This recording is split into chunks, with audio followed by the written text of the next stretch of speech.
एक बार एक आदमी के घर पर एक मेहमान आता है, तो वो आदमी कहता है चलो भोजन कर लेते हैं। मेहमान कहता है नहीं, बड़ी जल्दी है, अभी भोजन नहीं।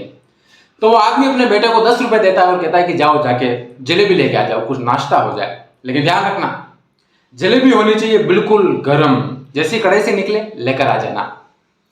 वो जाता है, बच्चा जाता है, तो वो हलवाई जो होता है वो तेल की कढ़ाई से जलेबियां निकालता है।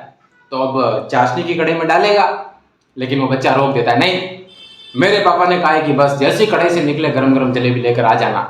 हलवाई उसे समझाता है, लेकिन वो लड़का नहीं समझता है, वो जलेबी दे देता है। अब यहाँ पे समझने वाली बात यह है कि जो जलेबी है वो कच्ची नहीं है, बिल्कुल कच्ची नहीं है, बिल्कुल खरी सिकी हुई है, परफेक्ट है, लेकिन वो एक ही कढ़ाई से निकली हुई है। तो जब तक वो चाशनी में नहीं डूबेगी उसका कोई मतलब नहीं है। जलेबी कच्ची नहीं है लेकिन फिर भी पूरी नहीं है। तो यहाँ क्या बात उठकर आती है, वो ये आती है कि हम कितना भी अच्छा बोले, भले हम सत्य बोले, लेकिन उसके साथ साथ हमारी बात को शीलता की चाशनी में डुबा कर बोले, शीलता की तरीके से बोले, बाकी कोई मतलब नहीं है। अब जैसे कि राम जी है, तो जब सीता स्वयंवर के दौरान धनुष टूटा तो परशुराम जी आए, तो भगवान राम जी ने कहा कि इसमें हमारी कोई गलती नहीं है, सिर्फ छूने मात्र से यह धनुष टूट गया।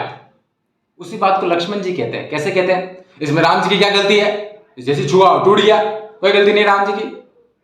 मतलब कि बात वही है, लेकिन लक्ष्मण जी क्या करते हैं, एक ही कढ़ाई से निकली हुई जलेबी परोस देते हैं। तो अक्सर हम देखते हैं जब भी कोई झगड़ा होता है ना, तो लोग कहते हैं हाँ नहीं, इसने कहा जो तो ठीक है, लेकिन इसने जिस तरीके से कहा ना वो मुझे बिल्कुल पसंद नहीं आया, इसकी टोन मुझे बिल्कुल पसंद नहीं आई। वो टोन क्या है? वो है शीलता की चाशनी। तो जब भी आप किसी से बोले, ध्यान रखें कि आपकी बात इन दोनों कढ़ाइयों से बारी बारी निकली हुई हो।